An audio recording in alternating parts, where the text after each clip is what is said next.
Olá, caros amigos do canal Benenua, no Friburgo em Foco. É um prazer estar com vocês. Espero que a presença de Hashem, de Deus, esteja com vocês onde vocês estiverem.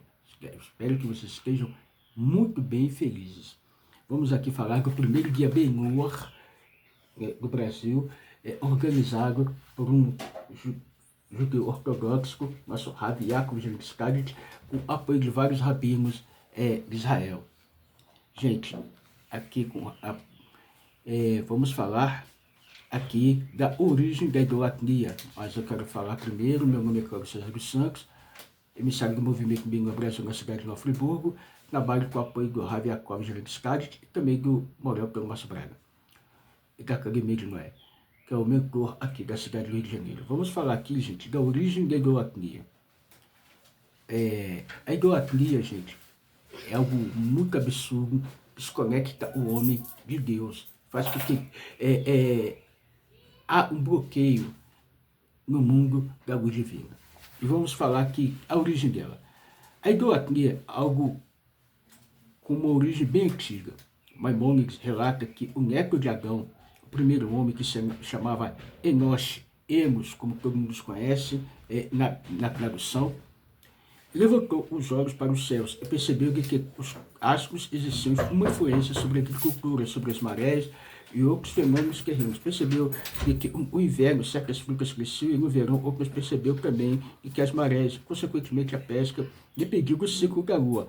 A percepção de Enosh não estava errada, afinal, a Torá própria nos fala sobre a influência dos astros na terra, e com os cereais adoçados pelo calor do sol, com os frutos adoçados pela influência da lua. Porém, o erro de Enosh foi concluir que esses astros foram criados por Deus com o intuito de ajudar Deus a coordenar as atividades terrestres. Ou, em outras palavras, imaginou que Deus criou uma terra com infinitos seres e, para administrar, pelos assessores, os delegou poderes para abençoar ou amaldiçoar. A verdade absoluta é de que esses astros são nada mais do que canais criados por Deus para que a energia e bênção divina chegue à Terra e não possui livre-arbítrio para beneficiar ou prejudicar algo ou alguém. Na linguagem da Kabbalah e Hassidut, eles são comparados ao machado na mão de um lenhador. Com este erro, começaram a trazer oferendas, se ajoelharam para esses deuses inventados por suas imaginações, pois achavam que, servindo esses deuses, eles seriam beneficiados posteriormente. Esses deuses tomaram formas de estátuas. Esse que foi o início da idolatria, quando, no primeiro momento, as pessoas acreditavam em Deus e que ele está acima de seus ídolos, o sol, a lua e as estrelas. Esse tipo de pensamento é classificado pela Torá como shituf, literalmente associação. E é considerado um tipo de idolatria. O shituf consiste em colocar algo como intermediário entre nós e Deus. Então nós percebemos que intermediários é uma associação, porque o homem sempre quer aquela desculpa: nós somos fracos, somos pequenos, temos um advogado. Gente, nada disso. Qualquer um pode ter conexão com a Hashem, qualquer pessoa pode, que ame a Hashem e creia nos seus mandamentos, pode, na sua Torá, nas suas mitzvot, pode ter ligação com Deus, tá, gente? Posteriormente, as pessoas foram mais longe e começaram a atribuir uma pluralidade ao Deus único, considerando a existência de outras entidades que seriam primárias como o Deus único.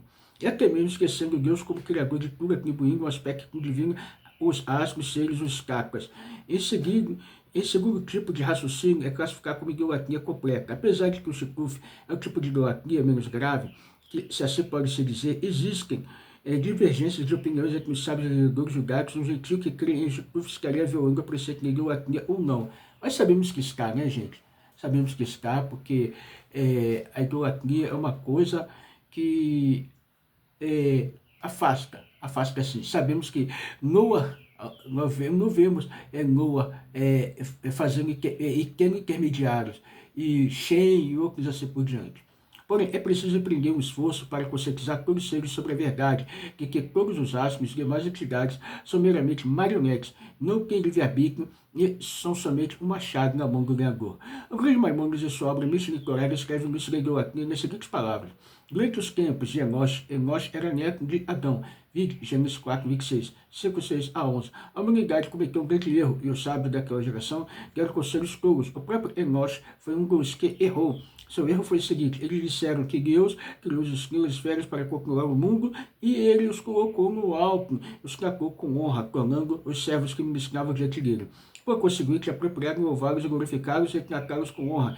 Eles entenderam que isso que seria a vontade de Deus, bendito seja ele, de que deveríamos agradecer a honrar aqueles que ele engrandeceu e honrou, assim como um rei deseja que os servos que estão diante dele sejam honrados. De fato, isso é uma expressão de honra para o rei. Depois de conhecer essa noção, eles começaram a construir templos para os escravos e oferecer sacrifícios a eles. Eles o elogiavam, glorificavam, culpavam e mostravam-se diante deles, porque, fazendo assim, eles, de acordo com a sua falsa concepção, cumpriu a vontade de Deus. Essa era a essência da adoração de falsos deuses. Essa era a lógica daqueles que os adoravam. Eles não afirmavam naquele momento de que não há outro Deus, a não ser essa estrela.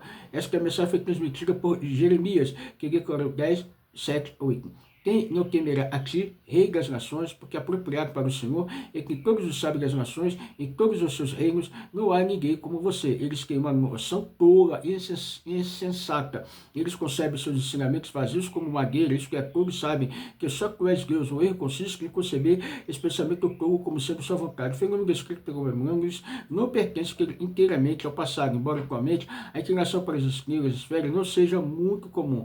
A premissa teórica que motivou os antigos a servir estrelas ainda é seguida por muitos. Hoje, não é comum encontrar pessoas que corrompem seu serviço a Deus na expectativa de receber benefícios materiais. Depois de muitos anos, surgiram pessoas, falsos profetas, que disseram suas nações que Deus lhe ordenara que dissesse: sirva esta estrela ou todas as estrelas, sacrifique, ofereça libações para ela e construa um templo para ela e faça uma imagem dela para que todas as pessoas, incluindo as mulheres, as crianças, pessoas comuns, possam se curvar a ela. O falso profeta relatava ao povo a forma da imagem de estrela específica, alegando que isso foi revelado a ele em uma visão profética. E dessa maneira as pessoas começaram a fazer imagens nos templos, debaixo das árvores e no topo das montanhas das colinas. Gente, inclusive, me foi feita a pergunta esses dias, e eu confundi, perdi um pouco da audição, fiz uma cirurgia, perdi um pouco da audição. Mas, e depois me explicaram sobre lunatinhas. Cuidado, gente.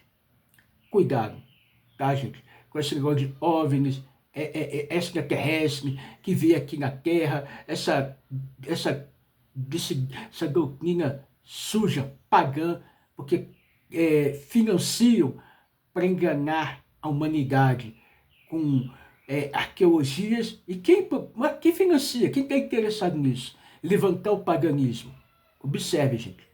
Fiquem de olho, tá? Fiquem de olho mesmo, porque essas escrituras lá da Suméria, lá da Babilônia, essas coisas para levantar deuses eslavos antigos, cuidado, tá, gente? Cuidado, que não são deuses, não são nada, isso é engano, que veio extraterrestre, veio de uma dimensão melhor, de uma esfera melhor. Cuidado, porque tem pessoas que têm intenções pagãs, interesses financeiros, e quem banca para levantar paganismo lá do passado nesse mundo. Cuidado. Ah, mas o Carbono 14, isso, aquilo. Gente, cuidado. O mundo ele já foi criado por Hashem, nós sabemos, como está escrito no Midrash, no Zohar e outras obras do misticismo judaico. O homem foi criado pronto. O mundo já estava pronto. Tá, gente? E tudo que se faz são pesquisas que não tem embasamento, tá, gente? Não tem embasamento. São homens que não aceitam Deus e que não querem Deus, o Deus Todo-Poderoso, mas querem viver segundo as suas imaginações, tendo lucros. Vamos lá. Subsequentemente, as pessoas se reuniam e se curvavam diante delas, e os falsos profetas diziam: essa imagem é a fonte para as suas bênçãos. O caso não sirva para suas aflições, é procurar servir e temê-lo. Seu sacerdote lhe dirá: esse serviço permitirá que você se multiplique, seja bem-sucedido. Faça isso e isso, ou não faça isso ou aquilo. Subsequentemente, os outros enganadores surgiram e declararam que uma estrela, esfera, um anjo específico lhes falaram. Eles ordenaram: sirva-me assim. E eles não propunham um modo de culto, dizendo-lhes: faça isso ou não faça isso. Assim, essas práticas se espalharam pelo mundo, as pessoas serviram imagens com práticas estranhas, uma mais desconhecida que a outra, ofereceram sacrifícios e elas se curvaram a elas. Com o passar dos anos, o nome glorioso e maravilhoso de Deus foi esquecido por toda a população. Não fazia mais parte de sua fala ou pensamento. Eles não mais o conheciam, assim todas as pessoas comuns, as mulheres, as crianças, só conheciam a imagem de madeira ou pedras, templos de pedra para os quais foram ensinados desde a infância para se curvar e servir, e juraram em seu nome. Os sábios que havia neles, como seus sacerdotes, pensavam que não há outro Deus senão as estrelas, as esferas que são representadas pelas imagens conhecidas. O Criador Eterno não era reconhecido ou conhecido por mais ninguém no mundo, com exceção de alguns indivíduos. Por exemplo, Enoque, né? Metusela, Matusalém, Noé, Shem, que é Sem, e Eber. O mundo continuou dessa maneira até que o pilar do mundo, o patriarca Abraham, nasceu. Depois que esse homem poderoso foi desmamado, ele começou a pesquisar e refletir. Embora ele fosse uma criança, ele começou a pensar intensamente, durante o dia e a noite, imaginando como é possível que a esfera celestial, que suporta os astros, continue girando sem que ninguém a controle. Quem está causando o movimento circular dela? Certamente a esfera não se faz girar sozinha. Ele não tinha professor, nem havia alguém para ensiná-lo. Em vez disso, ele estava atolado em Uri Kasdim, entre os touros idólatras. Seu pai, mãe, todo o povo ao redor dele era adoradores de ídolos. Ele adorava com eles. No entanto, seu coração estava explorando e ganhando compreensão. Por fim, ele reconheceu o caminho da verdade, entendeu o caminho da justiça, através de sua compreensão aguçada. Ele percebeu que havia um Deus com que controlava a esfera, que ele criou tudo, que não há outro Deus, e que todas as outras entidades. Ele sabia que o mundo inteiro estava cometendo um erro. O que os levou a errar foi o serviço das estrelas e imagens que o fez perder a consciência da verdade. Abraham tinha 40 anos quando se tornou consciente de seu Criador. Quando ele o reconheceu e identificou, ele começou a formular respostas para os habitantes de Uri-Kasdim e debater com eles, dizendo que eles não estavam seguindo um caminho apropriado. Ele quebrou seus ídolos e começou a ensinar ao povo que é apropriado servir apenas ao Deus do mundo. Para eles somente é apropriado sacrificar e oferecer libações para que o povo das futuras gerações o reconheça. Por outro lado, é apropriado destruir e quebrar todas as imagens para que todas as pessoas não se importem com elas, com aquelas pessoas que achavam que não havia outros deuses além dessas imagens. Quando ele superou com a força de seus argumentos, ele desejou matá-lo. Ele foi salvo por um milagre e partiu para Harã. Lá começou a gritar em voz alta para todas as pessoas informar que existe um Deus em todo o mundo que é apropriado servir. Ele saía e chamava o povo, reunindo em cidades após cidades e país. Após país até chegar à terra de Canaã, proclamando a existência de Deus o tempo todo, como Gênesis 21 declara.